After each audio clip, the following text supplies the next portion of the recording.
And so today I'm going to teach you on how to enable secure boot on Windows 11. So let's begin. So just have to do is go to your search and search for system information. After going and searching for system information, you can see lots of options.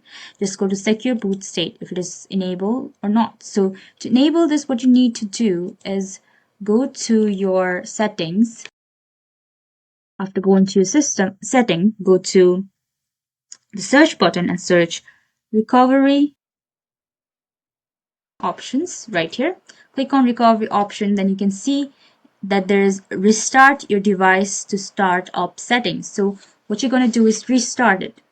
After restarting this, what you will see is you will see a UEFI firmware setting.